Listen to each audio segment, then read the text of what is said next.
Maqaa gooftaa keenyaa Iyesuus Kiristoosin nagaanii fi araarri Waaqayyoo Waaqa jiraataa bakkaaf lafa jirtanitti isiniif baay'atu. Akkam jirtu maatii Waaqayyoo obboloota koo hafuuraa kanneen gumii gaggeessitoota waldaa qilleensarraa jalatti argamtaniif alkallattiidhaan carraa sagalee kana dhaggeeffachuu kan qabdan kan argattan hundumti keessanuu nagaan gooftaa keenyaa bakka jirtanitti isiniif ta'u. Akkam jirtu baatiif galli keessan jiruuf jireenyi keessan tajaajiluuf tajaajilamuun deddeebiin fuula gooftatti qabdan eegamaadha miti. Galanni guddaan Waaqayyoof haa ta'u. Anis obboleessi keessan maatii koo wajjin nagaa guddaan qaba. Inni nagaatti nu eegee gooftaan keenya Yesuus Kiristoos bara baraan kan ulfaate haa ta'u. Gooftaan keenya Yesuus Kiristoos bara baraan kan ulfaate haa ta'u. Akkuma beekamu toora kanaan barumsa haaraa jalqabnee mata duree mala hiikamsa macaafa qulqulluu jedhu jalatti waliin baranneerra. Guyyaa har'aa immoo jaalala Waaqayyoo ta'e jennaan fufnee kan waliin barannuudha. Waaqayyoo akka nu barsiisuuf akka nutti dubbatuuf Waaqayyoodhaan waliin hin kadhanna. Yaa Waaqayyoo abbaa keenyaa Waaqa hunda dandeessu Waaqa waan hunduma gochuudhaaf aboodhaa fi aangoo guutuu qabdu. Tolaaf gaarummaa keef arjummaa keetiif maqaa gooftaa keenya Yesuus Kiristoosiin galanni siif haa ta'u.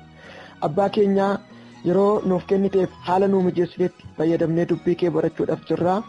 Anis yaa Waaqayyo gooftaa maccaa sagalee kee isa ati na barsiiste kana ijoollee keef hiruudhaaf fuula keef fuula ijoollee kee warra dhiiga kee bitaman dura dhaabbadheen jira. Ijoolleen kees yaa Waaqayyo gurra isaanii laphee isaanii baratanii dhaga'uudhaaf qophaa'anii jiru. Hafuurri qulqulluun ati immoo isaan barsiisuun anarraan darbitee isaanitti dubbachuun jaalala kan kee haa ta'u. Anis dubbii kana akka ta'utti akkan isaan hin ga'u na gargaaruun obboloonni kunis dubbii kana akka ta'utti dhaga'anii akka itti jiraatan saba tajaajilaniinis ga'anii yaa Waaqayyo waliin wal ta'uudhaan gara yaada keetitti akka wal guddifnuuf haala nuu mijeessuun jaalala kan kennuuf haa ta'u. Humni kanaan mormu qilleensa irratti ba'ee kan jiru humna keetiin kan rukutame haa ta'u. Dubbiin kun qixaan akka hin dubbatamne qixaanis warra dhaga'an bira akka hin geenyeef qilleensa irra goree haalota micciiruu kan barbaadu maqaa keetiin kan rukutame haa ta'u. Barumsi kun sagaleen kun yeroo dubbatamu immoo haalan akka isaaniif hin galleef dhiibboo akka itti ta'u ba'aa akka itti ta'u jalaa micciiruu jalaa dhoksuu itti ulfeessuudhaaf humni ba'e humna keetiin kan rukutame haa ta'u. Afurri kee afurri Waaqa jiraataa nu wajjiniin haa ta'u. Jalqabnee hanga xumurrutti harki kee harki nama gargaaru sun nu haa gargaaru. Maqaa Yesuusiin ameen.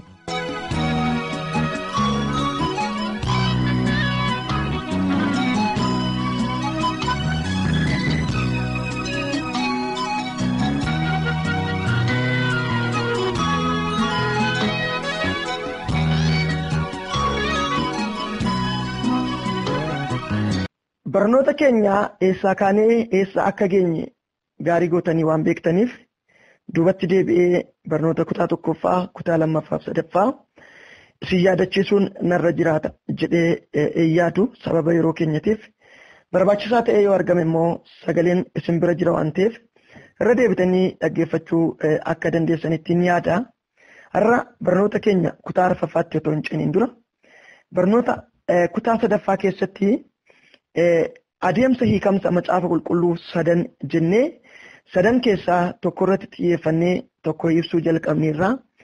Adeemsi hiikamsa macaafa qulqulluu sadan ilaaluu, hiikuu fi firoomsuu yookaan observation, interpretation and application isa jedhu ilaallee sadan isaanii tokko tokkoon dabareedhaan in ibsinee waliin laalla isiniin jedhee tokkoffaa irratti xiyyeeffadheen ture.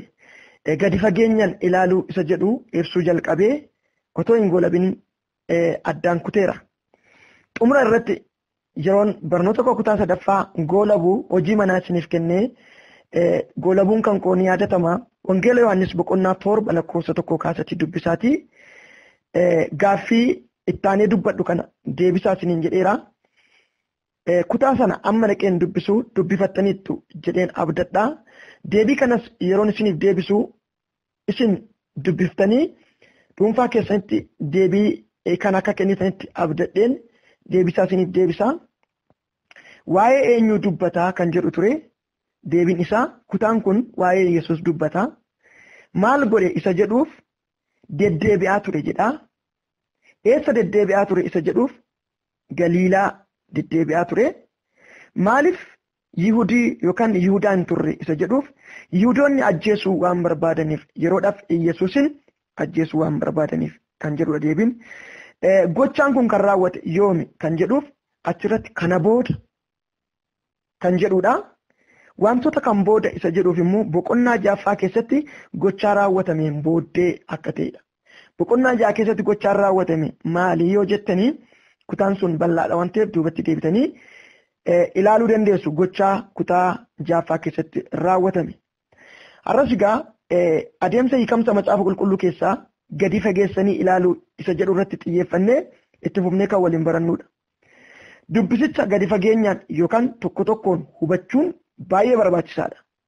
Yeroo dubbisa keenyaa keessatti wantoonni armaan gadii ilaalamuun irra jiraata. Yeroo dubbisa keenyaa keessatti wantoota armaan gaditti isiniif kaasu kana gadi fageenyaan ilaaluun baay'ee nurra jira. Akkuma seensa koo keessatti isinitti himee barnoonni kun barnoota baay'ee ijoo, barnoota baay'ee murteessaa macaafa qulqulluu hubachuudhaaf. Kanaaf mala macaafa qulqulluu mata duree jedhu kan qabate. Teeknika wajjin, seera wajjin, qajeelfama wajjin kan wal qabatudha. Ogummaa wajjin, ogbarruu wajjin illee kan wal qabatudha. Seerota afaanii wajjin illee, saayinsii afaanii wajjin illee kan wal qabatudha.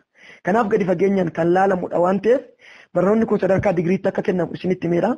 Obboloonni tokko tokko lallaba warreen bartan akkasitti barnoota jajjabaa akkanaaf barachuuf muuxannoo warreen hin qaban ittiin dhiphatinaa, ittiin jeeqaminaa, naaf hin galleeoo kana jechuun maal jechuudha jettanii ittiin hin dhiphatinaa.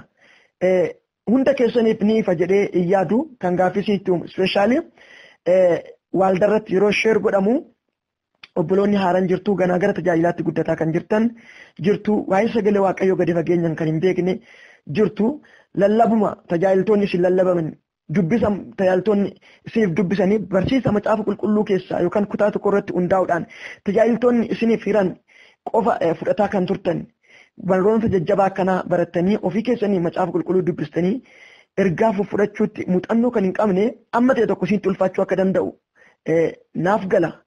Haa ta'u gaa sagaleen kun isin bira yoo ga'e barnoonni kun isin bira yoo ga'e ammatti yoo itti dhiphachuu baattan balleessuu baattanii moobaayilii keessan keessaa miimooriitti dabarfattanii seeraan yoo ol keewwattan irra deddeebitanii yoo dhaggeeffattan yeroodhaa yerootti yoo dhaggeeffattan yeroodhaa gara yerootti isiniif ifaa guyyaa tokko bu'aa guddaa akka irraa argattan abdiin qaba. Kanaaf namoota muraasa qofa adda baafnee tajaajiltoota bilchaatoo qofaaf qooda kennu hunda bira haa ga'u. Kanarra irratti hubachuu danda'u hubataa, kan adeemsan hubachuu danda'u adeemsan hubataa. Jenneeti gaa barnoota kana qooda kanaan yookaan toora kanaan kan isiniif laannu akka kanatti akkana hubattan hin barbaada. Nutti jabeessite yookaan nutti jabaate komii jedhuuf yaada jedhu akkana irratti hin kaafne ga'uma kanaan isin hubachiisuun barbaada obboloota kan koo galanni waaqayyoof haa ta'u.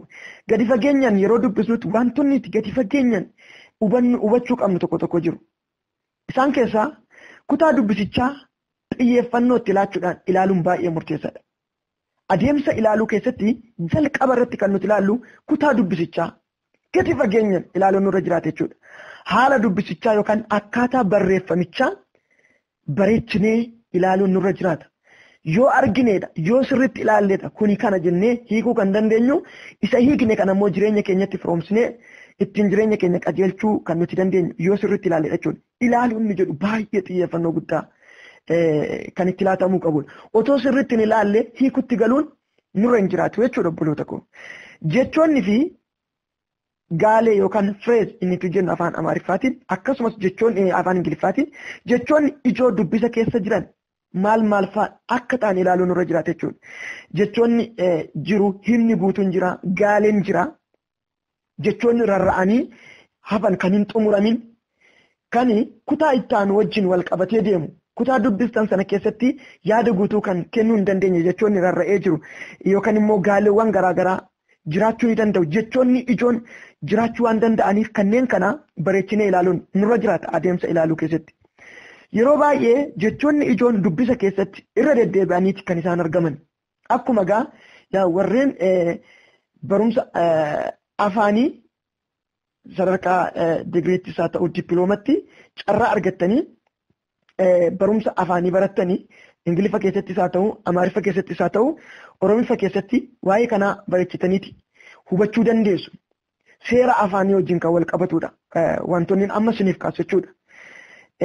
Barnoota kana yeroo barattanii caalatti waa'ee macaafa qulqulluutiif hubannaa kanaan dura hin qabne qabaattanii ganaallee waan baay'ee qo'achuudhaaf akka kakaatan hamileen keessan akka ka'ullee abdii guddaan qaba.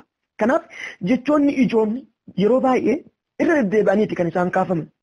Jechi yeroo hedduu irra deddeebi'ee ka'uu, jechi yeroo hedduu irra deddeebi'ee tuqamu, jechi sun jecha ijooti waan ta'eef jecha sanarratti xiyyeeffannoo guddaa kennuu qabna macaafa qulqulluu yeroo qayyaban. Ijoo waan ta'aniif hiikni dubbisichaas kan hiikamu jecha sanaan jechuudha. Jecha ijoo waan ta'eef hiikni dubbisichaallee kan hiikamu ergaan cimaallee kutaa sanaa kan nuti argachuu dandeenyu jecha sanarratti jechuudha. Jecha sana bukkeetti gannee jecha sana otoo hin hubatin kitaaba sana keessaa hiika gaarii argachuu yookaan hiika gaarii kennuu hin dandeenyu. Kanaaf jecha ijoo ilaaluu danda'uu qabna. Jechoonni akkanaa dubbisa keessaa yoo bahan dubbisicha gonkumaa hiika sirrii kennuu hin danda'u jechuudha. Jechoonni akka kanaa dubbisa keessaa yoo bahan xiyyeeffannoo yoo ittiin kennine gonkumaa hiika sirrii dubbisa kanatti kennuu hin dandeenyu jechuudha. Dubbisni kunis hiika sirrii kennuu hin danda'u jechuudha. Jechoonni ergaa kitaabaa yookaan kaayyoo barreeffameef mul'isa. Jechi ergaa kitaabaa yookaan kaayyoo barreeffameef mul'isa. Jechoonni ijoon bifa fakkeenyatiin yookaan kallattiidhaan fudhatamuu kan qaban ta'uu isaa adda baafnee baruun nurra jiraata. Jechootuma ta'ee jechoonni tokko tokko jecha bifa fakkeenyatiin mul'atanidha. Jechoonni tokko tokko immoo jecha kallattiidhaan hojiirra ooludha jechuudha. Macaafa qulqulluu keessatti akkaataan barreeffama macaafa qulqulluu gosa garaa garaati jechuudha. Kanaaf jechi nuti argine sun jechi ijoo sun jecha kallattiidhaan dubbatame moo jecha bifa fakkeenyatiin dubbatan kanallee adda baasuu danda'uu qabna. Mee fakkeenya tokkoon isinii fudhee akka fakkeenyatti isinitti agarsiisa. Ergaa Yohaannis tokkoffaa lakkoofsa tokko kaasin isinii dubbisa. Kutaa isaa dhaqeen isinii baasaa. Na hordofaa. Ergaa Yohaannis tokkoffaa lakkoofsa tokko kaasee isiniifan dubbisaa dhaggeeffadhaa.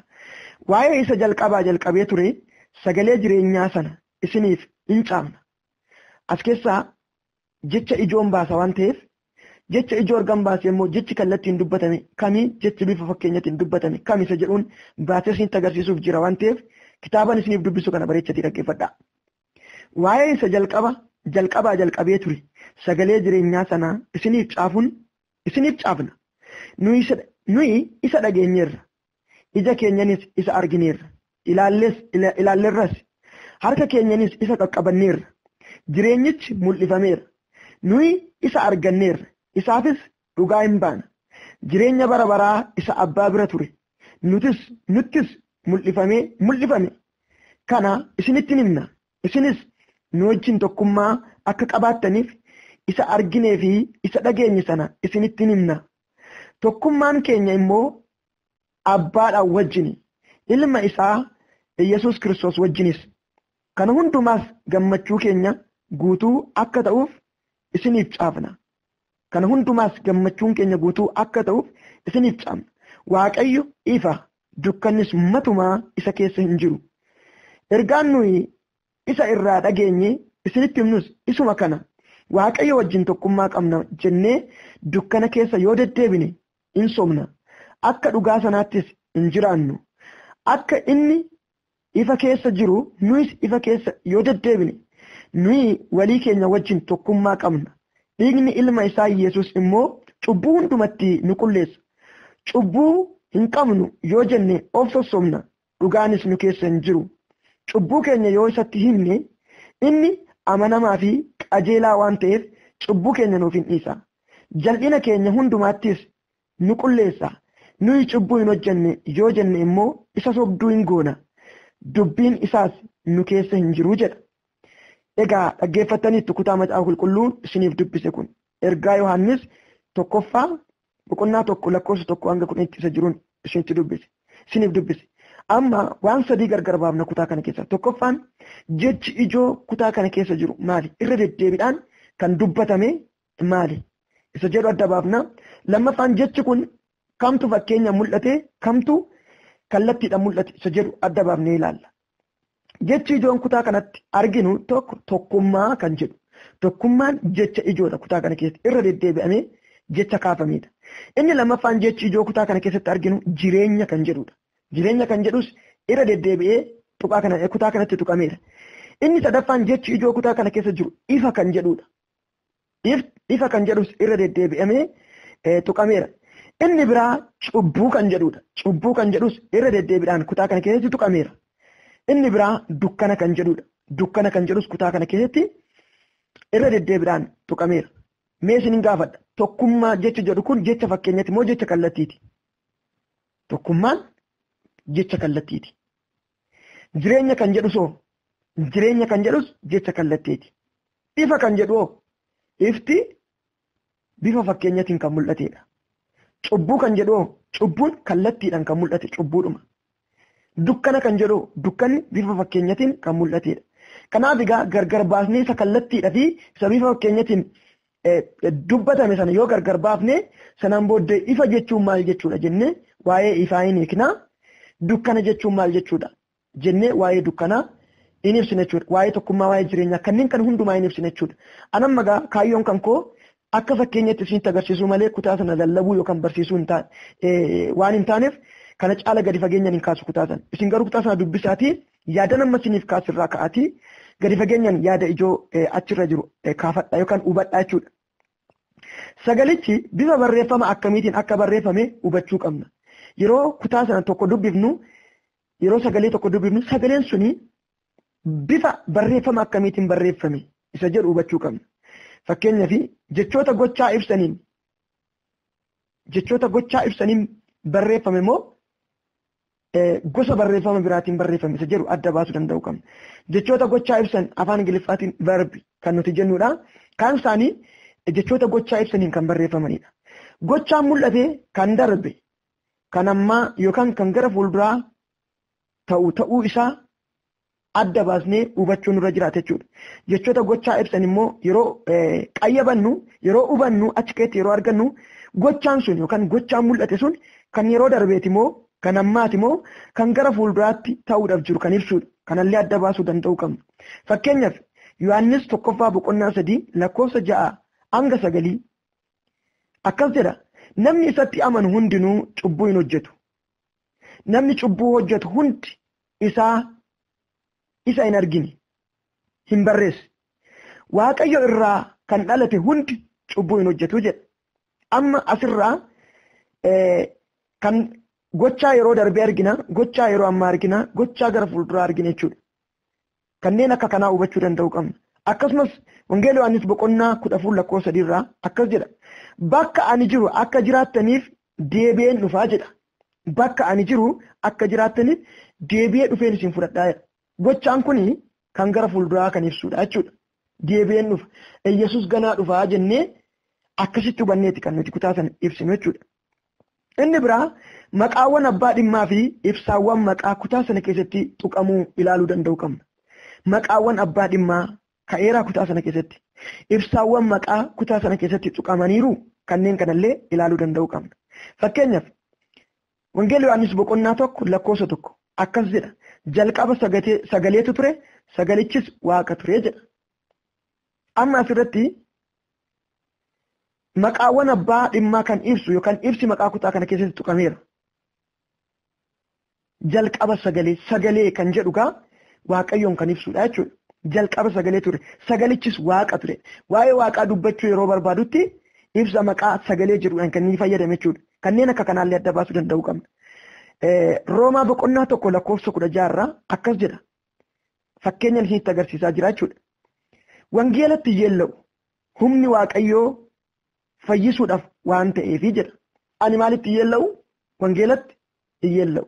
Sababni isaa humni waaqayyoo fayyisuudhaaf waan ta'eefi jedha.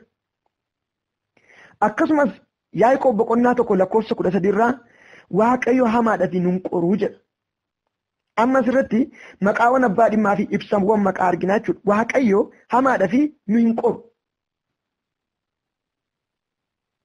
jedha. Waaqayyo maaliif akka nun qorre hamaadhaaf nu hin qoru. Ibsawwan maqaa waa'ee eenyu akka dubbatan adda baasuu danda'uu qabna. Ibsi maqaa kutaa macaafa qulqulluu dubbisnu keessatti arginu waa'ee eenyu dubbata. Waa'ee namaa, waa'ee qaama ta'e tokkoo yookaan waa'ee waaqaa ta'uu isaa adda baafnee baruun nurra jiraata. Inni biraa kan nuti ilaaluu qabnu wal qabsiistuu yookaan conjunction kan nuti jennu. Kutaa macaafa qulqulluu keessatti wal qabsiistuun jira. Bifa wal qabsiistuu wajjin wal qabatee sagaleen barreeffame jira kutaa nuti dubbifnu keessatti. Kanallee ilaaluu qabna jechuudha. Fakkeenyaaf Roomaa boqonnaa 12 lakkoofsa 1 akkas jedha. Ammas yaa obboloota kan koo namummaan keessan jechaatti hubachuudha. Jalqaba irratti yeroo qabu ammas yaa obboloota kan koo. Asirratti jechi ammas jedhu kun wal qabsiistuudha. Amma gaa nuti kutaa dubbisne sanaa fi isa ittaanee jiru lallabuun dura ammas yeroo jedhu maal jechuu barbaadetti yaanni biraa jira jechuudha. Armaan olitti yaanni ka'e tokko jira. Yaanni wal qabatee deemu. Kutaa ittaanee jiru wajjin yaanni wal qabatee deemu jira. Kanaaf kutaa ittaanee jiru otoo hin dubbatin otoo hin ibsin ammas yaada jedhu wajjin wal qabsiisee armaan olitti yaanni ka'e maalidha? Boqonnaa 11 keessatti yaanni ka'e. Boqonnaa 11 gara xumuraa irratti yaanni ka'e maali? Isa kana ilaaluu qabna jechuudha. Kanaaf wal qabsiistuun jira kutaa sana keessa jennee adda baasuu danda'uu qabna. Akkasumas Maatiyos wangeela Maatiyos boqonnaa 5 lakkoofsa 21 hanga 22 irratti ani garuu isin nan jedhaa jedha. Kutaa kana irratti seera Musee fi bara ayyaanaa keessatti yaada gooftaa keenya Yesuus Kiristoosii wal qabsiisee dubbata. Ani garuu jedha. Ani garuu jechuun wal qabsiistuudha. Ani garuu yeroo jedhu wanti dubbatame jira jechuudha kutaa sana keessatti. Wanti gara biraa namni biraa waan biraa jedheera jechuudha.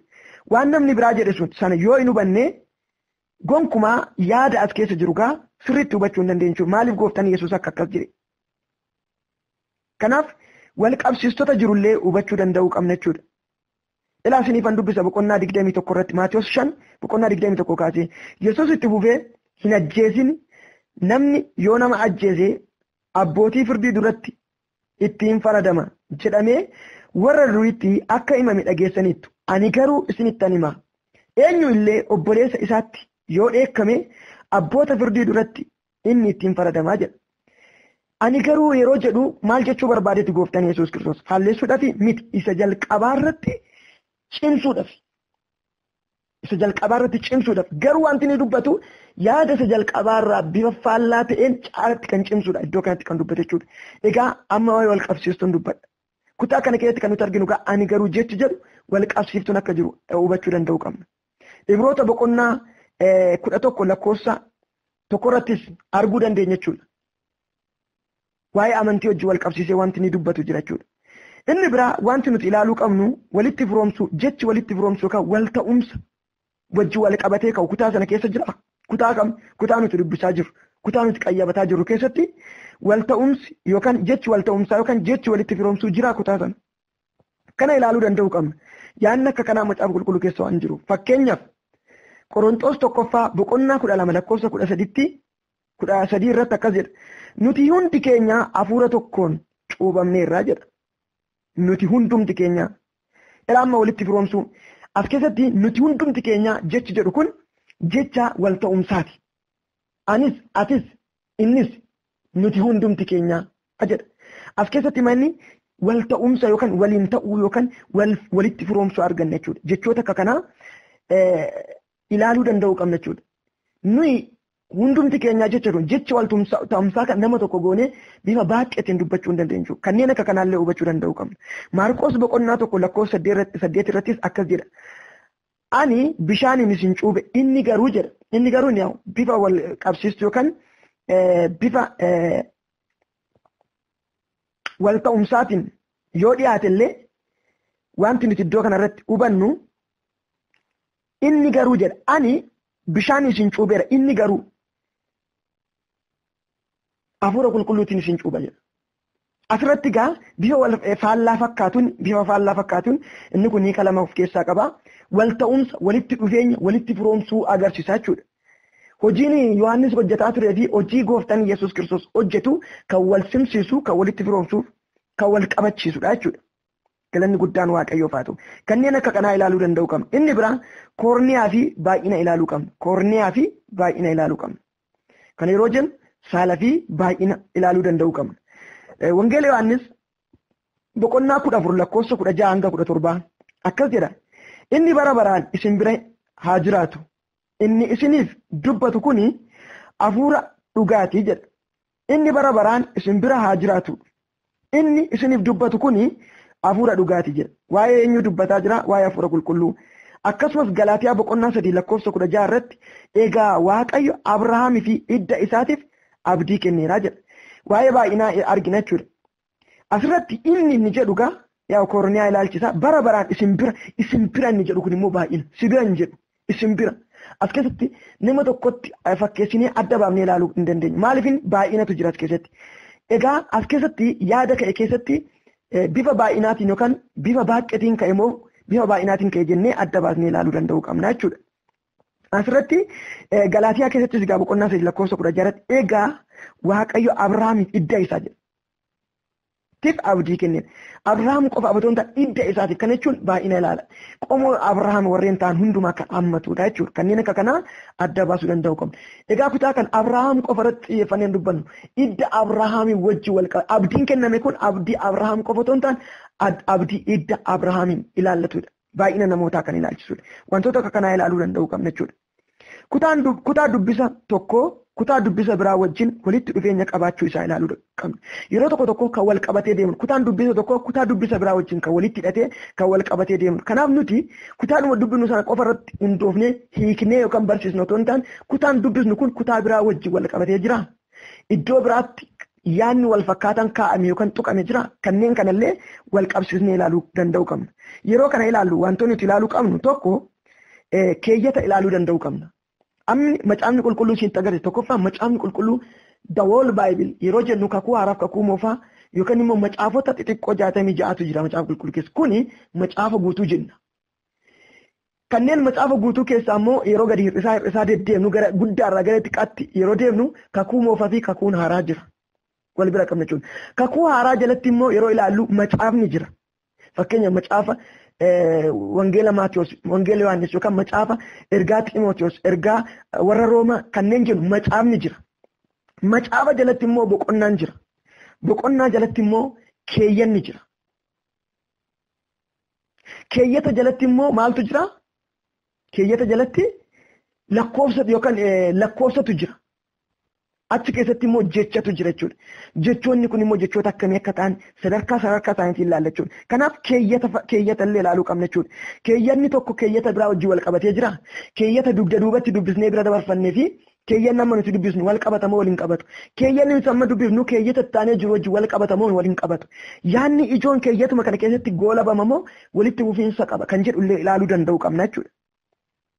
Keeyyattoonni tokko yeroo baay'ee waa'ee yaada tokkoo yookaan waa'ee mata duree tokkoo kan dubbatan keeyyata tokko irra kan caalu qaba jechuudha. Keeyyanni tokko waa'ee yaada tokkoo kan dubbatan keeyyata 2, 3, 4 kan qaban jiru jechuudha. Keeyyata tokko irra kan caalan. Keeyyattoonni tokko garuu mataa ofii danda'anii yaada ijoo tokko kan ibsuu danda'antu jiru. Keeyyatuma tokko keessatti keeyyanni tokko mataa isaa danda'ee yaada ijoo tokko dabarsuu kan danda'u jira. Yeroo tokko immoo keeyyata duraan turee fi keeyyata itti aanee jiru yookaan kutaa keeyyatichaa muraasa wajjin kan waliin deeman ta'uu ni danda'u. Warreen akka kanaa immoo ilaaluu qabna jechuudha. Fakkeenyaaf Qolaasiyaas boqonnaa 3 lakkoofsa 25 kaasnee boqonnaa 4 lakkoofsa 1 amma gargar baasuu hin dandeenyu kutaa sana. Mee isiniifan dubbisa Qolaasiyaas 25 kan wal qabatee deemu jechuudha. Sababa kutaa tokko keessatti hin dubbifamneef ilaa fakkeenyaaf isiniifan dubbisa. Qolaasiyaas boqonnaa 3 lakkoofsa 25 kaasee akkas jedha. Namni balleessa hojjetu balleessaa isaa hojjetu sanaaf gatii isaa hin argata. Nama wal caalchisuun immoo isa bira hin jiru jedha. Kana jedhee boqonnaa 4 lakkoofsa 1 irratti immoo akkas jedha. Isin warri gooftummaadhaan nama hojjechiiftan ofii keessaniifis ta'ee waaqa irraa gooftaa akka qabdan beekatii saba qajeela yookaan qabaa qajeeladhaan warra garbummaadhaan isin jalatti hojjetaniif waan isaaniif ta'u godhaa jedha. Asirratti ilaala. Inni boqonnaa 3 lakkoofsa 25 keessatti arginu keeyyata sana keessatti kan nuti arginuu fi boqonnaa 4 lakkoofsa 1 keessatti kan arginu gargar baasuu hin dandeenyu jechuudha. Yaaduma tokkodha kutaa sana keessatti kan nuti arginu jechuudha.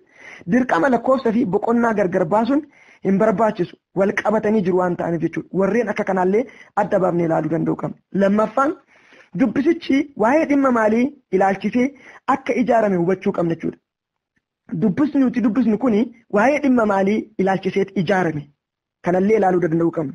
Yeroo baay'ee dubbisoonni karaalee armaan gadiitiin kan ijaaramanii fi kan wal qabatan ta'uu ni danda'u. Armaan gadiitti karaan isiniif kaasuu danda'uun kan ijaaramanii fi kan wal qabatan ta'uu danda'u. Fakkeenyaaf seenaawwan namaa irratti hundaa'anii kan ijaaraman jiru jechuudha. Seenaa namaa irratti hundaa'ee kan ijaarame ta'uu danda'a. Fakkeenyaaf seera uumamaa boqonnaa 12 hanga boqonnaa 50tti seenaa namaa irratti hundaa'eeti kan inni ijaarame. Seenaa Abrahaam, seenaa Yisihaaq, seenaa Yaaqoob fi seenaa Yoosef irratti hundaa'eeti. Boqonnaa 12 kaasee hanga boqonnaa 50tti kan argitan. Yaadonni ijoon xixiqqoon tokko illee yookaan akka waliigalaatti seenaa namaa irratti seenaa jara kanaa irratti hundaa'eeti kan caafame. Hojii ergamootaa boqonnaa 1 hanga boqonnaa 12 irratti immoo seenaa Phexros irratti hundaa'eeti. Seenaa namoota tokko yoo kaasellee akka waliigalaatti kutaan kun seenaa Phexros irratti hundaa'eeti kan inni ijaarame. Hojii ergamootaa boqonnaa 13 hanga 28 immoo seenaa Phaawulos irratti hundaa'eeti kan inni ijaarame. Yaadonni xixiqqoon tokko jiraatanillee akka waliigalaatti boqonnaa 13 hanga 28 seenaa Phaawulos irratti hundaa'eeti kan ijaarame. Eshi dubbisni tokko gaa kan isaan irratti ijaaraman kan biraa bakka irratti kan ijaarame jira. Bakka irratti fakkeenyaaf seera ba'uu yoo dhaqanii dubbistanii Gibxii yookaan Misir akkasumas Gibxiidha hanga Siinaa adeemsa jiru bakkaawwan jiran irrattidha kan inni ijaarame jechuudha. Seenaawwan sabni Israa'el as keessallee yoo jiraatanii hojii Waaqayyoos keessallee yoo jiraatanii baay'inaan bakka irratti kan xiyyeeffatedha jechuudha. Kaan isaanii gochaa irratti kan xiyyeeffatanidha. Gochaa irratti xiyyeeffatanii kan ijaaramanidha. Macaafa Iyyaasuu fi macaafa Yohaannisiin yoo fudhattanii gochaa irratti kan xiyyeeffamedha jechuudha. Gadi fageenya yoo qo'attanii macaafni Iyyaasuu gochaa irratti xiyyeeffata. Macaafni Yohaannisis wangeelli Yohaannis gochaa irratti hundaa'a jechuudha. Kaan isaanii yaada irratti kan ijaaramanidha. Yaada irratti kan ijaaramanidha. Roomaa yoo dubbifattanii ergaa Roomaa yaada irratti kan xiyyeeffatedha. Kaan isaanii immoo yeroo irratti xiyyeeffatanii kan ijaaramanidha. Yeroo irratti. Mootota tokkoffaa fi mootota lammaffaa yoo dhaqanii dubbifattan baay'inaan yeroo irratti xiyyeeffata. Yeroon akkana isin hin jedhu ergaan isin beektan yaadni isin beektan hedduu jira. Akka waliigalaatti kutaan sun yeroo madaalamu yaada waliigalaa kutaan sun qabatee jirudha kan isinitti agarsiisaa jiru. Sadaffaan gadi fageenyaan yookaan tokkoon dubbisicha ilaaluu yookaan hubachuun baay'ee barbaachisaadha. Maaliif gadi fageenyaan? Kutaa dubbisichaa gaarii godhanii hubachuudhaaf gadi fageenyaan yookaan tokkoon ilaaluun baay'ee barbaachisaadha. Wantoonni xiyyeeffannootti otoo laatiin dabarfannu hiikaa guddaa nu dhabsiisa jechuudha. Dogoggora guddaa nu saaxila, bu'aa guddaa nu dhabsiisa. Kanaaf tokkoon ilaaluun baay'ee barbaachisaadha. Tokkoon ilaaluu akka qabnu wanti nu godhu maali? Tokkoon ilaaluu wanti nu dandeessisu yookaan tokkoon ilaaluu akka qabnu wanti nu godhu maali? Fakkeenyaaf isiniifan kaasa. Macaafa qulqulluu keessaa bifa ajajaaf bifa gorsaatiin, bifa akeekkachiisatiin, bifa faallaatiin, bifa wal bira qabuutiin, bifa ibsa waliigalaa tokkoon sababaa fi firii isaa irratti ilaalee hundaa'ee gochaa fi kaayyoo irratti hundaa'ee irra deddeebiidhaan kan ka'u yaadni ijoo waan jiruuf gadi fageenyanii ilaaluun kan nuti qabnuuf kanaaf jechuudha. Isiniifan kaasamee yaada tokko jechuudha. Gadi fageenyaan wantoota nuti ilaaluu qabnu. Tokkoon ilaaluu wanti nu dirqamsiisu yookaan wanti nu dandeessisu maali? Fakkeenyaaf isiniifan kaasa ajajaa fi gorsa. Kutaa dubbisnu keessatti ajajnii fi gorsi jiraachuu isaa ilaaluu danda'uu qabna. Fakkeenyaaf Yohaannis 1 boqonnaa 4 lakkoofsa 1 irratti akkas jedha. Hafuura hundumaa hin amaninaa qoraa jedha. Hafuura hunda hin amaninaa maal ta'a malee qoraa. Kuni ajajaa fi gorsaadha. Hafuura hunda hin amaninaa inni jedhu gorsa. Qoraa ilaalaa kan jedhus immoo ajaja. Kanaaf maalidha ergaan kun jennee yoo laallu gorsaa fi ajaja argina jechuudha. Akkasumas Efesoon boqonnaa 4 lakkoofsa 25 irratti dhugaa waliin haasawaa jedha. Dhugaa waliin haasawaa. Inni kun ajajaa fi gorsaadha. Timooteos 1 keessatti boqonnaa 1 lakkoofsa 18 hanga 20tti amantii fi yaada garaa qullaa qabaadhu jedha. Amantii fi yaa Timooteos amantiidhaa fi yaada garaa qullaa qabaadhu. Inni kun gorsaa fi ajaja.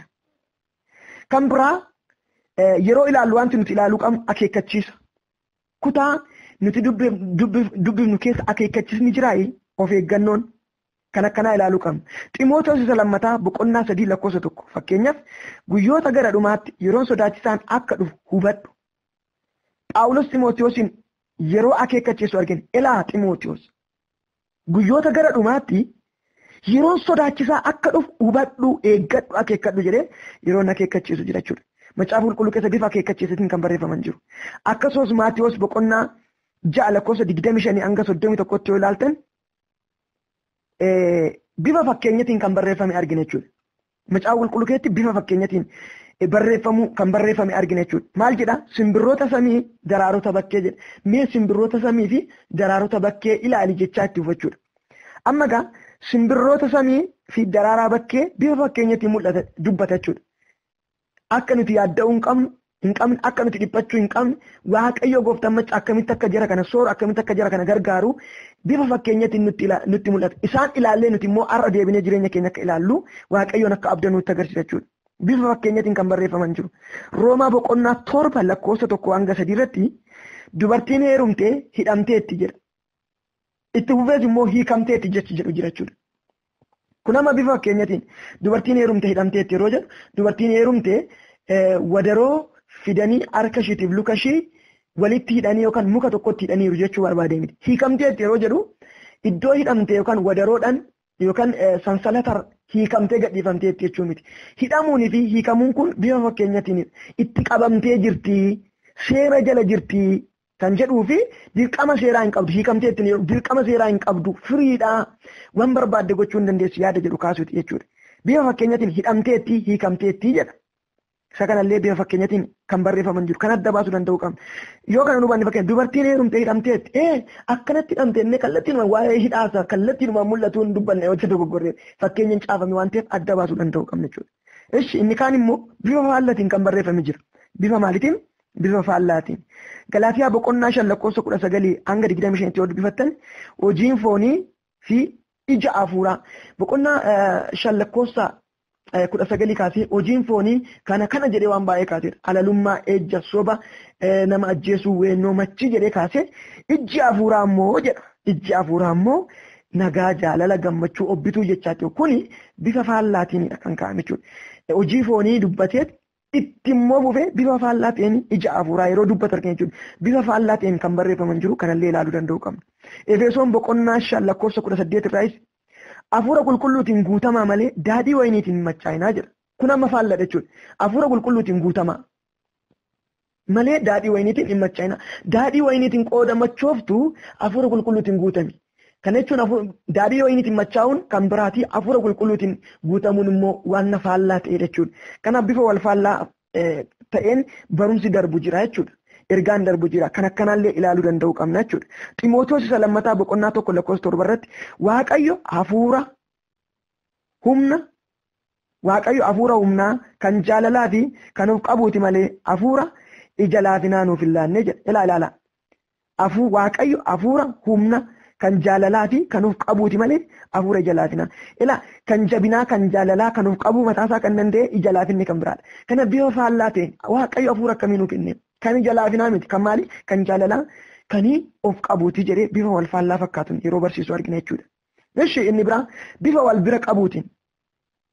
Bifa wal bira qabuutiin compare and contrast bifa ta'een ergaawwan barreeffaman jiru jechuudha. Fakkeenyaaf Yohaannis 1:4 irraa akkas jedha. Isa biyya lafaa irra jiru irra inni si wajjin jiru hin caalaa jedha. Ilaala bifa wal bira qabuutiin. Isa biyya lafaatii fi isa nu wajjin jiru wal bira qabee yeroo ilaalu. Yeroo nutti agarsiisu argina jechuudha. Isa biyya lafaa irra jiru irraa inni si wajjin jiru maa inni hin caala. Kun compare and contrast gochaa wal fakkeessaa yookaan wal bira qabaatii kan inni dubbatu jechuudha. Ximootiyoos lammataa boqonnaa 2:3 irratti immoo akka loltuu Yesuus Kiristoositti dhiphina sana keessaa qooda qabaadhu jedha. Ergamaan Phaawulos Ximootiyoosiin yeroo gorsu. Maal wal bira qabaa jira? Loltuu wajjin wal bira qabaa jira. Akka jedha. Akki jecha jedhu kun jecha wal bira qabudha jechuudha. Akka loltuu Yesuus Kiristoositti dhiphina sana keessaa qooda qabaadhu jedha. Wal bira qabeeti kan inni dubbatu jechuudha. Ishi inni biraa ibsa waliigalaa tokko kan kennu jira. Kutaan ibsa waliigalaa tokko kennu macaafa qulqulluu keessa jira. Kanneen akka kanaa ilaaluu danda'u qabna. Fakkeenyaaf kutaanuma jalqaba isiniif dubbise Wangeela Maatiyos boqonnaa 6:25-31 yoo dubbifne waa'ee jireenya keessanii, waa'ee waan nyaattaniif, waan dhugdaniif, dhagna yookaan waa'ee qaama keessaniif, waan uffattaniif hin yaadda'ina. Kun jeneraal konseptii yeroo inni kennu argina jechuudha. Kanneen akka kanaallee hubachuu danda'uu qabna jechuudha. Ishi inni biraa bifa gaaffiitiin kan barreeffame jira jechuudha. Bifa gaaffiitiin. Akkaataa barreeffamni macaafa qulqulluu garaagaraatu jira. Barreeffamni macaafa qulqulluu bifa garaagaraatu jira. Akkaataa hubannee hiika sirriitti kennuu qabna. Isa jedhu irratti dubbataa jira jechuudha. Kan bifa gaaffiitiin barreeffaman jiru jechuudha. Ergaa Roomaa boqonnaa 8:31 irratti akkas jedha. Waaqayyo gara keenya erga ta'e eenyutu nurratti ka'a jennaree jedha. Ilaala. Jira namni nurratti ka'u. Maal jechuu barbaadeeti? Waaqayyo gara keenya taanaan omtuu nurratti hin ka'u, kan nurratti ka'uu danda'u hin jiru jechuu barbaadeeti ergaansaa. Ergaansaan ijoon Waaqayyo gara keenya taanaan omtuu nurratti ka'uu hin danda'u yaada jedhu dabarsuudhaaf. Garuu bifa kamiin? Bifa gaaffiitiin kan inni gaafate. Waaqayyo gara keenya erga ta'e eenyutu nurratti ka'uu danda'a jennaree omtuu jedhamu itti fufee. Kanaaf bifa gaaffiitiin kaasee deebii yeroo itti kennu immoo hin argina jechuudha iddoo tokko tokkotti. Maarqoos boqonnaa 11:21-33 irratti immoo gooftummaa maaliitiin kana hundumaa goota. Amma gooftummaa maaliitiin akka ta'e hin beeka. Gooftummaa maaliitiin akka ta'e hin beeka. Garuu bifa gaaffiitiin garuu yeroo inni dhiyeessu argina jechuudha. Gooftummaa maaliitiin kana hundumaa goota. Kam kutaa sanarraa hin argattu jechuudha. Cuuphaan Yohaannis cuuphee Waaqayyo biraa moo nama biraa abboomame kana immoo hin beekala. Cuuphaan Yohaannis cuuphee eenyu biraa akka abboomame kallattiidhaan barreessuu hin danda'a. Kallattiidhaan kaa'uu hin danda'a barreessan. Garuu bifa maaliitiin kaa'ee? Bifa gaaffiitiin. Deebii immoo itti fufee kaa'a jechuudha. Bifa gaaffiitiin jalqabeet itti fufee deebii kaa'uudhaan immoo akkaataan itti barreeffame illee jira jechuudha. Kanneen akka kana adda baafnee baruu qabna jechuudha. Inni biraa sababaa fi firii isaa. Sababaa fi firii isaa. Purpose and cause jedhamti fakkaata. Sababaa fi firii isaa bifa akkanaatiin kan barreeffaman jiru. Kanneen akka kanaallee ilaaluu danda'uu qabna jechuudha. Wangeela Yohaannis boqonnaa 8:31-32 akkas jedha. Dubbii kootti qabamtanii yoo jiraattanii egaa isin dhuguma bartoota kootii jedha. Dubbii kootti qabamtanii yoo jiraattan egaa isin dhugumaan bartoota kan kooti. As ilaalaa bartoota Kiristoos ta'uu kan ittiin beekamu bartoota Kiristoos ta'uudha. Wanti murteessaan maalini dubbii Waaqayyootti qabamu. Akka sababaatti kan dhiyaate dubbii Waaqayyootti qabamu. Akka firii isaatti kan dhiyaate immoo akka sababaatti kan dhiyaate dubbii Waaqayyootti qabamu. Akka firiitti kan dhiyaate immoo bartoota Kiristoos ta'anii argamudha. Sababaaf firii isaatiin kan mul'ate jira jechuudha. Roomaa boqonnaa 3:21-31 irratti immoo akkas jedha. Qajeelummaan amantiidhaan waan ta'eef of tuulummaan bakka hin qabu jedha. Qajeelummaan maaliin waan ta'eef of tuulummaan bakka hin qabu. Sababni maalinni qajeelummaan amantiidhaan ta'u. Firiin yoo of tuulummaan bakka dhabuudha. Sababaa fi firii isaatiin kan dhiyaate jira jechuudha. Qajeelummaan amantiidhaan waan ta'eef of tuulummaan gatii hin qabu. Sababaa firii kan arginu iddoo kanatti jechuudha. Kanneen akka kanaa ilaaluu qabna. Inni biraa kaayyoo fi gocha. Bifa kaayyoo fi gochaatiin kan barreeffame jira. Roomaa boqonnaa 1:11 irratti akkas jedha. Ani kennaa hafuuraa isiniin ga'uudhaan akka isin itti jabaattaniif isin arguu yaada jedha. Ani kennaa hafuuraa isiniin ga'uudhaan akka isin itti jabaattaniif isin arguu nan yaada jedha. Amma kaayyoodhaa fi gochaa argina jechuudha. Yaanni Phaawulos iddoo kanarratti maalidhaa fi gochaa kana raawwata. Gochaan inni godhe kennaa hafuuraa isiniin ga'uudhaan akka isin jabaattan arguu nan yaada. Asirratti kan nuti arginu egaa kaayyoo argina, gochaa argina jechuudha. Kaayyoon akka jabaatan arguudha. Gochaanoo akka jabaatan sana kan isaan taasisu hafuura kennaa hafuuraa isaaniin ga'u.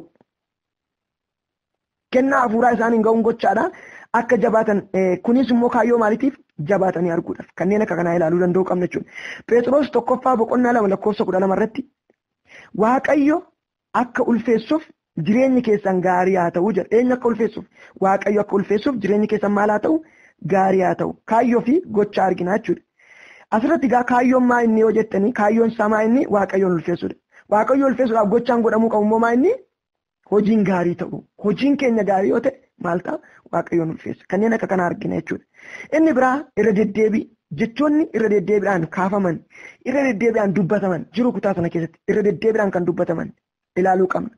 Roomaa boqonnaa 8 lakkoofsa 1 hanga 17 yoo ilaalle jecha hafuura jedhu argina jechuudha. Irra deddeebi'aan hafuura kan jedhu argina. Akkasumas faarfannaa 150 yoo dhannee dubban galateeffadhaa jedha. Kanaaf jecha galateeffadhaa jedhu kana gadi fageenya ilaaluu qabna. Roomaa keessatti immoo jecha hafuura jedhu kan gadi fageenyaan ilaaluu danda'uu qabna jechuudha. Maarqos boqonnaa 4:35 akkasumas boqonnaa 6 lakkoofsa 6 irratti amantii fi sodaa mul'achuu humna waaqayyoo yaada jedhu argina. Amantii sodaa mul'achuu humna waaqayyoo waan jedhu irra deddeebi'an argina jechuudha. Kanneen akka kanaa ilaaluu danda'uu qabna jechuudha. Inni biraa jecha guduunfaa kutaa sana keessatti jechi guduunfaa jira kana ilaaluu danda'uu qabna. Jecha guduunfaa ilaaluu qabna jechuudha. Iddoo tokko tokkotti jira wantoonni akka kanaa. Fakkeenyaaf anamma wanti armaan olitti isiniif kaasu akka fakkeenyatti akka isin ilaaltanii yeroo kutaa biraa yookaan macaafa qulqulluu qo'attanitti wantoota akka kanaa akka ilaaltan kan isiniif kaasu malee yaadni isiniif kaasu macaafa qulqulluu hunda kan bakka bu'u miti. Qorontoos lammataa boqonnaa 7 lakkoofsa 1 kaasee jecha guduunfaa. Egaa yaa obboloota kan koo sagalee abdii kana erga qabannee mataa keenya haa qulleessinu jedha. Asirratti dubbataa dhufee barsiisaa dhufeet egaa yaa obboloota koo. Egaa yaa obboloota koo jechuun jecha guduunfaa yookaan samaraayiz yeroo inni godhu yookaan konkluuzinii yeroo itti laatu argina jechuudha. Jechi guduunfaa ilaaluu qabna. Salphaanumatti egaa jecha jedhu bira yoo geenye egaa yaa obboloota kan koo jecha egaa yeroo jedhu yeroo arginu armaan olitti wanti baay'een ka'ee yaada armaan olitti ka'eef goolabii yookaan guduunfaa kennuu isaa argina jechuudha. Akkasumas Ximootoos isa lammataa boqonnaa 1 lakkoofsa 8 hanga 12tti akkas jedha. Egaa dhuga ba'umsa gooftaa keenyatiif hidhamna waan ta'eef ittiin yeellaan. Ammas egaa wanti armaan olitti ka'e wanta danuutu jira asirratti garuu egaa jedha. Egaa dhuga ba'umsa gooftaa keenyatiif hidhamna waan ta'eef maaliin dhaalu ittiin yeellaan. Hidhamaniiru jechuudha. Dhiphataniiru jechuudha. Dhiphina kanaaf gonkumaa yeellaanu. Maaliif kun hundumtuu ta'e dhuga ba'umsa gooftaa keenyatiif jedhee yeroo inni wanta ta'aniif samarii kennu argina jechuudha. Akkasumas Ximootoos lammataa boqonnaa 1 lakkoofsa 12 irraa sababa kanaatiif qorama kana immoo fudhanneerra. Ani garuu eenyutti akkan amane waanan beekuuf hin yeella'u. Akkasumas inni wanta adaraa anatti kenname kana hamma guyyaa sanaatti eeguu akka danda'u nan amanadha. Hawaariyaa Phaawulos sababa kanaatiif ammas goolabbii kennaa jechuudha. Armaan olitti wanti ka'ee jira jechuudha. Armaan olitti wanti dubbatame jira jechuudha. Gochaan raawwatame jira jechuudha. Sababa kanaaf jedhee wantoota ka'e yeroo inni walitti goolabee guduunfitti kennu argina jechuudha. Kanneen kana hundumaa ilaaluu danda'u qabna. Kana waan ta'eef akkaataa ijaarama dubbisichaa beekuun baay'ee barbaachisaadha. Ija keenyaan sammuu keenyaan jarreen armaan olitti tuqaman kana jiraachuu isaanii barbaannee arguu danda'u qabna jechuudha. Wantoonni armaan olitti isiniif kaas jiraachuu isaa ija keenyaan sammuu keenyaan kutaa dubbisnu keessa barbaannee argine akka barbaachisumaasitti hiika sirriitti laachuu danda'u qabna jechuudha. Haala dubbisichaa yookaan atmosferii dubbisichaa maal akka ta'e maal akka fakkaatu adda baasnee baruu yaaluu danda'u qabna jechuudha. Haalli dubbisichaa atmosferiin dubbisichaa maal fakkaata haala akkamii qabata jedhu barbaannee adda baasuu danda'u qabna jechuudha. Haala dubbisichaa kan nuti jennu barreessaa fi barreeffama sana keessatti miira bahee mul'atu yookaan mood or toon kan nuti jennu hafuura dubbisichaa jechuu keenya jechuudha. Haala dubbisichaa yeroo jennu barreessaan sun yookaan barreeffamni sun barreeffama sana keessa miira bahee mul'atee jiru jechuudha. Miira gammachuu, miira gaddaa, miira sodaa, miira shakkii kanneen akka kanaa miira akkamii akka ta'e kan nuti ilaallu jechuudha. Mood or toon kan nuti jennu isa kana adda baafnee baruu danda'uu qabna jechuudha. Mataa keenya dubbisicha sana keessa galchuudhaan dubbisichi namoota jalqabaan barreeffame sanaa fi miira fi sammuu akkamiitiin akka dubbisan hubachuu yaaluu danda'uu qabna jechuudha. Hubadhaa yeroo jalqaba ilaallu adeemsa observeeshinii keessatti adeemsa jalqabaa keessatti nuti miira barreessaa sana keessa jiruu fi miira saba ergaa sana fudhatan keessa jiru baruu danda'uu qabna jechuudha. Miira sana yoo barre miira jalqabaa sana yoo barre har'a ergaa sirrii fudhannaa jechuudha. Kan nuti yaallu miira jalqabaa sana baruu danda'uu qabna. Kottaa fakkeenya isinitti agarsiisa. Maarqos boqonnaa 16 lakkoofsa 9 hanga 14 dubbisa. Kutaa sana yoo dubbiftanii miira maalii argitu? Miira shakkii argitu. Bal'aadha waan ta'eef isiniif hin dubbisu. Maarqos boqonnaa 6 lakkoofsa 9 hanga 14 yoo dubbifattanii miira achi keessatti argitan miira shakkiiti jechuudha. Sana yoo hubattan namoota hiika sirrii kennuu dandeessu namoota shakkii keessa jiraniif har'a ergaa sirrii fudhachuu dandeessu jechuudha. Seera ba'uu boqonnaa 20 lakkoofsa 18 hanga 21 yoo dhaqxanii dubbifattanii miira sodaa argitu achi keessatti. Waa'ee sodaa argitu jechuudha. Sana yoo sirriitti hubattanii hiika sirrii kennitanii namoota sodaataniif ergaa sirrii kennuu dandeessu jechuudha. Fakkeenyaaf seera lakkoofsaa boqonnaa 16 lakkoofsa 12 hanga 15 yoo dubbifattanii achi keessatti miira dallansuu argitu jechuudha. Miira dallansuu. Kana yoo hubattanii sirriitti hiiktanii namoota dallansuu keessa jiraniif ergaa sirrii fudhachuu dandeessu jechuudha.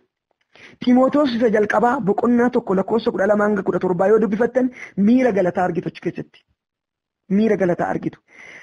Egaa kana yoo hubattanii hiika sirrii argitanii namoota galata keessa jiran ergaa sirrii kennuu dandeessu, namoota gara galataatti ergaa sirrii kennitanii waamuu dandeessu. Faarfannaa 150 yoo dhaqxanii dubbifattan jajachuu argitu. Waaqayyoon jajachuu, waa'ee jajannaa. Miira akkanaa argitu jechuudha. Luqaas boqonnaa 7 lakkoofsa 1 hanga 17 yoo dubbifattanii miira sodaa fi miira kabajaa argitu jechuudha. Miira sodaa fi miira kabajaa argitu jechuudha. Kanneen akka kanaa bareechinee ilaaluu, xiinxaluu qabna. Obboloota kan koo barnoota nama isiniif kennu kana irra deddeebi'aatii dhaggeeffadhaa. Yeroo hojii keessan hojjettan qofa otoo hin taane yeroo boqonnaa keessanii miira gabii qabuun irra deddeebitanii yoo dhaggeeffattanii yeroo yaadannoo as keessaa baafattanii baay'ee kan na ajaa'ibu obboloonni bifa nama ajaa'ibsiisuun yaadannoo qabatan jiru jechuudha. Yaadannoo as keessaa baafattanii tasgabbii irra deddeebitanii yoo dubbifattan waan guddaa kanarraa akka argattan abdii guddaan qaba jechuudha. Kanaaf adeemsa hojii ilaaluu keessattidha kan amma barannu barnoota kutaa 5ffaa keessatti boca barreeffamichaa hubachuu kan jedhu itti fufnee kan nuti barannudha. Gooftaan keenya Yesuus Kiristoos bara baraan kan ulfaate haa ta'u. Egaa adeemsa macaafa qulqulluu dubbifnu keessatti ergaa sirrii fudhachuuf kanneen kana hundumaa qixaan hubannee akka ta'utti itti jiraachuun nurra jiraata. Kana hundumaa akka goonu gooftaan keenya Yesuus Kiristoos nu haa gargaaru. Araarri fayyaanni waaqayyo isiniif haa baay'atu. Barnoota kana obboloota keessaniif sheer godhaa, waldaa keessaniif sheer godhaa. Barattanii akka itti jiraattan gooftaan koo Yesuus isin haa gargaaru. Yaa waaqayyo tolaaf gaarummaa keef galanni siif haa ta'u. Barnoota kana obboloota koof akka hiruuf waan na gargaarteef galanni siif haa ta'u. Ilaa hafuura qulqulluu qixaan hubatanii kanarraa barumsa guddaa akka argatan obboloota koo gargaare. Ayyaanni keessaaniif haa baay'atu.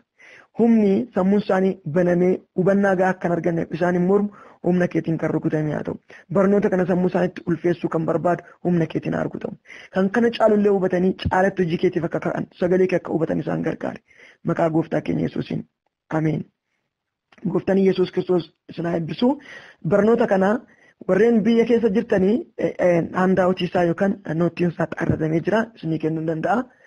Warreen imeelii qabdan imeelii keessan irratti attaachi isinii gochuu danda'a. Sagalee kana garuu bareechatii dhaggeeffadhaa. Gooftaan bara keessan haa eebbisuun nagaan naaf ta'u.